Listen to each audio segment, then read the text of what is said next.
Bismillah.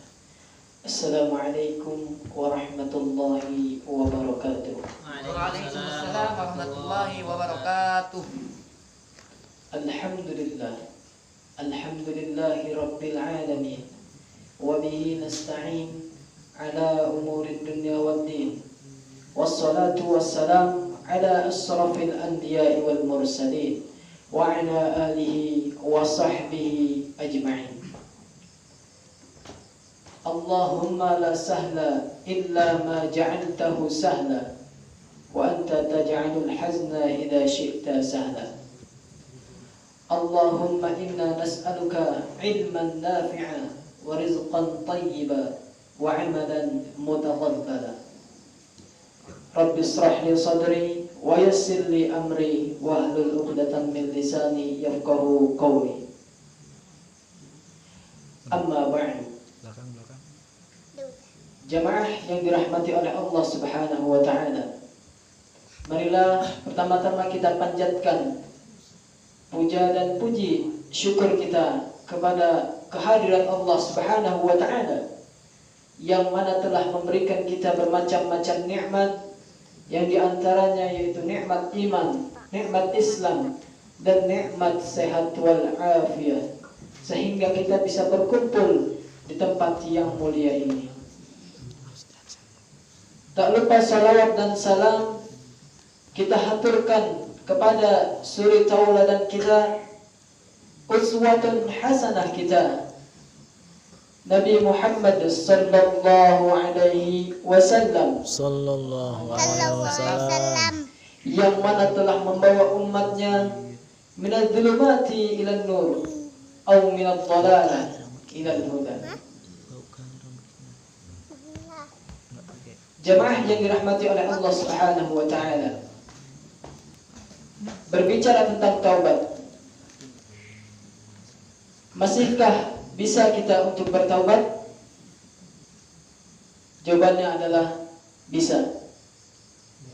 Sebagaimana yang disebutkan di dalam hadis yang diriwayatkan dari sahabat yang berbunyi, barang siapa yang bertaubat sebelum munculnya matahari atau terbitnya matahari dari sebelah barat, maka Allah akan menerima taubatnya. Dan disebutkan di dalam hadis lain juga yang kedua yang diriwayatkan dari Umar, dari Ibnu Umar, yang berbunyi, barang siapa yang bertaubat sebelum datangnya sekarat atau sakaratul maut, maka Allah akan menerima taubatnya. Maka insya Allah kita semua, apabila kita bertaubat, Allah akan menerima taubat kita. Sebagaimana dalam hadis yang diriwayatkan dari Imam Muslim dan Imam Bukhari, yang diceritakan di dalam hadis tersebut, ada seorang lelaki yaitu yang telah membunuh 99 orang. Lalu dia bertanya kepada seorang yang ada di kampung tersebut, di manakah orang yang paling alim atau orang yang berilmu di daerah tersebut? Lalu ditunjukkanlah di sana ada seorang rahib. Lalu si pemuda itu langsung pergi mengunjungi seorang rahib tersebut. Ketika mengunjungi seorang rahib, lalu dia bertemu dengan seorang rahib tersebut. Lalu si pemuda itu bertanya kepada seorang rahib tersebut. Lalu dia bercerita bahwasannya dia telah membunuh 99 orang banyaknya. Lalu dia bertanya, apakah Allah mengampuni dosa saya? Lalu si rahib itu menjawab, tidak. Lalu si pemuda itu atau si laki-laki itu langsung membunuh orang yang ia datangi, atau seorang rahib yang tadi ia datangi, langsung dibunuh. Jadi menjadi 100 orang banyaknya. Lalu dia bertanya lagi kepada orang lain, di manakah orang yang paling alim di daerah tersebut? Nah, lalu ditunjukkanlah kepada seorang ulama. Lalu dia berkunjung ke daerah yang ada ulama tersebut. Lalu dia bertanya kepada orang ulama tersebut, "Wahai ulama, saya telah membunuh sebanyak 100 orang. Apakah Allah masih mengampuni dosa saya? Allah akan mengampuni dosa saya?" Maka si alim ulama tersebut menjawab, "Ya." Lalu si alim ulama tersebut memerintahkan pemuda tersebut untuk pergi, untuk berhijrah ke daerah yang di sana ada orang-orang yang suka beribadah. Lalu disuruh pergi ke daerah yang di sana banyak orang beribadah. Lalu pergilah si laki-laki tersebut ke daerah yang ditunjuk atau disuruh pergi ke sana oleh ulama tersebut. Lalu ketika dia sampai di pertengahan perjalanan, ajal menjemputnya. Lalu ketika ajal menjemputnya, datanglah dua malaikat, yaitu malaikat azab dan malaikat rahmat. Lalu malaikat azab mengatakan, orang ini belum melakukan amal sedikit pun atau sekalipun. Lalu si malaikat rahmat berkata juga, malaikat rahmat berkata bahwasannya orang tersebut itu dia udah niat bertobat kepada Allah Subhanahu wa taala untuk kembali kepada Allah Subhanahu wa taala. Lalu itu terjadi perdebatan antara malaikat azab dan malaikat rahmat. Namun ketika terjadi perdebatan, lalu Allah mengirimkan malaikat yang ketiga, yaitu yang berwujud manusia, untuk menengahi dua malaikat tersebut, yaitu untuk menengahi perdebatan antara malaikat azab dan malaikat rahmat. Ketika sedang terjadi perdebatan, lalu malaikat yang ketiga ini memerintahkan untuk ukur lebih dekat kemana dia, ataukah lebih dekat ke tempat yang ia tuju, ataupun dia lebih dekat ke tempat yang ketika dia berangkat. Lalu ketika diukur dan hasilnya itu adalah lebih dekat dengan tempat yang ia tuju untuk bertaubat, untuk mendekatkan diri kepada Allah Subhanahu wa taala. Lalu malaikat rahmat memberikan rahmat kepadanya berkat Allah Subhanahu wa taala. Jadi bisa kita bayangkan, orang yang sudah membunuh 100 orang, yang membunuh itu adalah dosa besar, tetapi masih diberikan ampunan oleh Allah Subhanahu wa taala. Karena Allah itu Maha Pengampun. Innallaha ghafurur rahim. Allah Maha Pengampun lagi Maha Penyayang. Maka dimana pun Anda berada, para jamaah sekalian, saudara-saudara, maka jangan berputus asa atas rahmat Allah.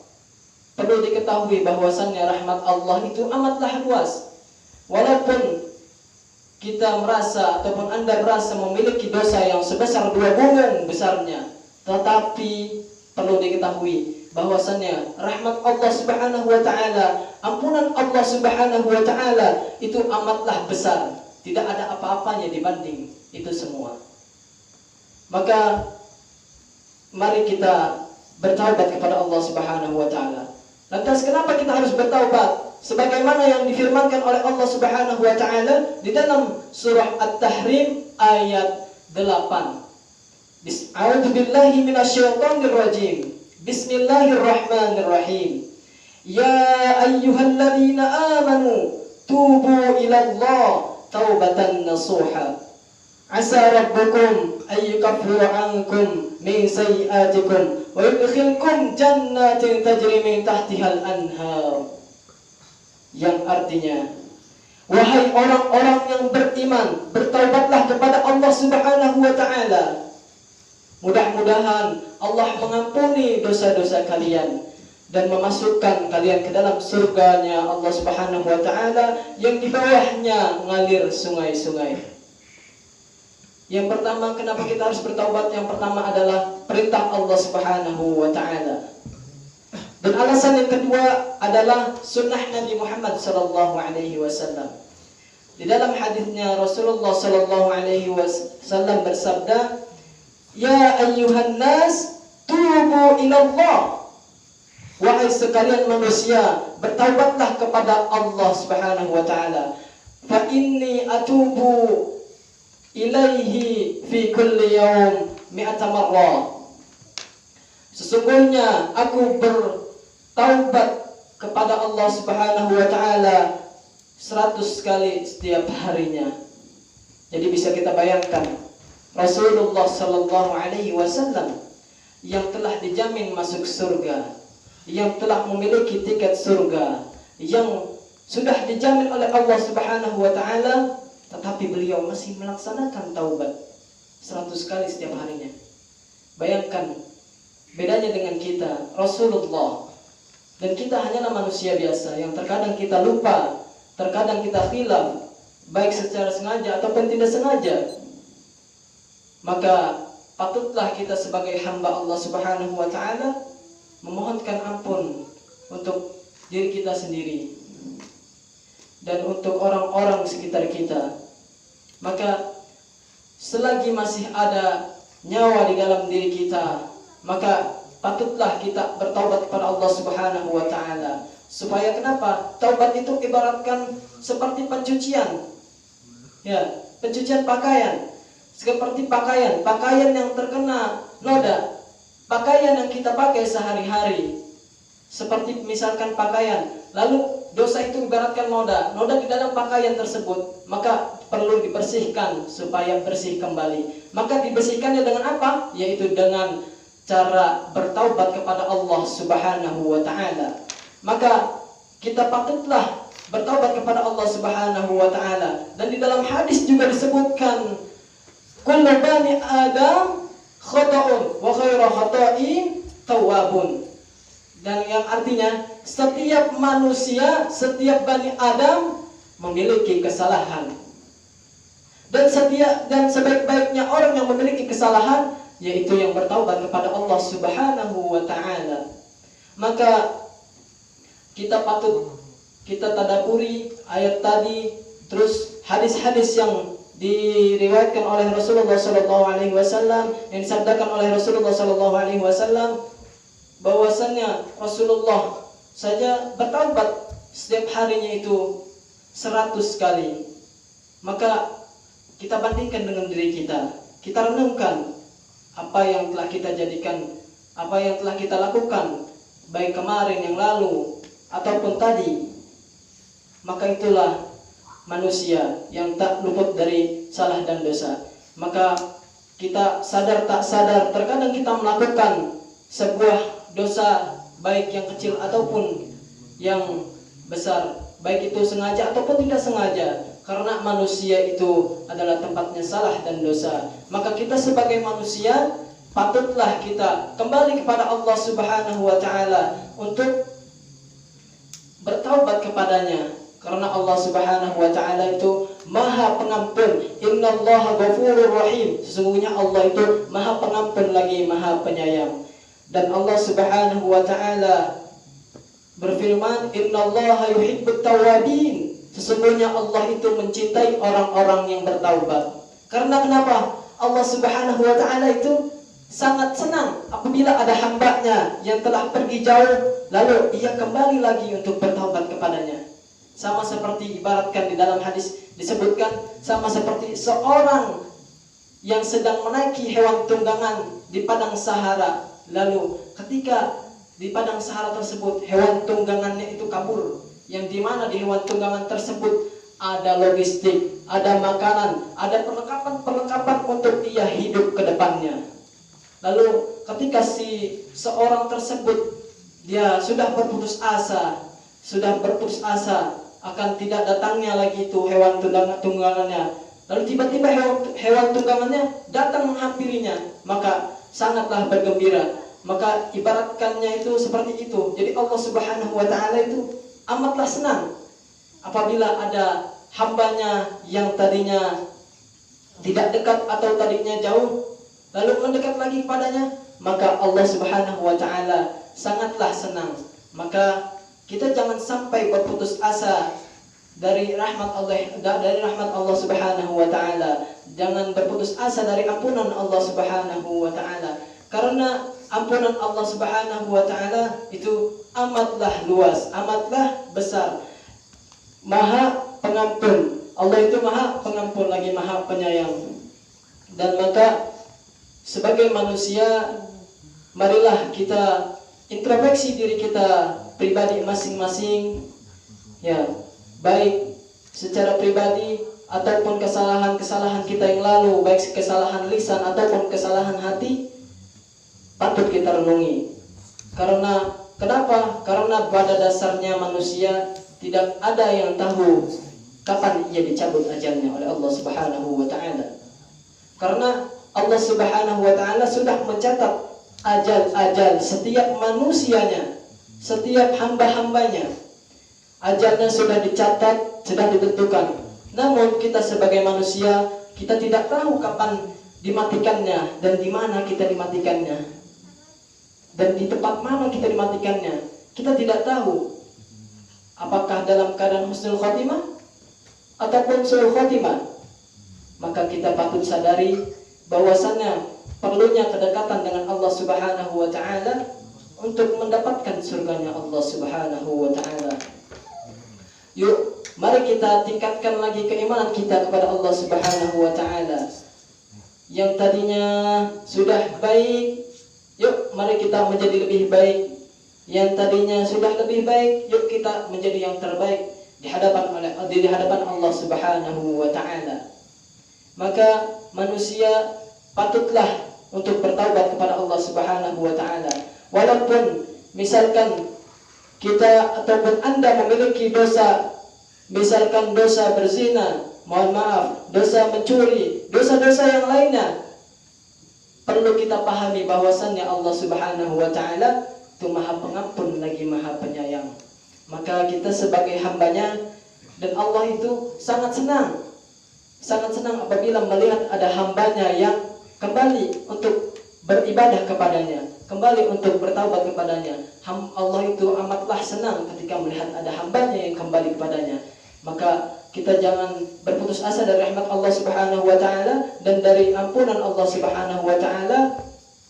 Kita perbanyak istighfar, kita perbanyak memohon ampun kepada Allah Subhanahu wa taala. Apalagi kita sekarang ini sudah berada di bulan Ramadan, yang dimana bulan disebut bisa juga bila bulan ampunan, yang dimana di dalam bulan tersebut banyak keberkahan dan ada ampunan. Yang apabila kita berpuasa dengan penuh keimanan, dengan penuh keikhlasan karena Allah Subhanahu wa taala, maka akan diampuni dosanya yang telah lalu. Yuk, mari kita tingkatkan lagi ketakwaan kita kepada Allah Subhanahu wa taala, kedekatan kita kepada Allah Subhanahu wa taala. Innallaha ghafurur rahim. Sesungguhnya Allah itu Maha Pengampun lagi Maha Penyayang. Cukup sekian dari saya, kurang lebihnya mohon dimaafkan. Khairul kalam. Wassalamualaikum warahmatullahi wabarakatuh. Waalaikumsalam warahmatullahi wabarakatuh.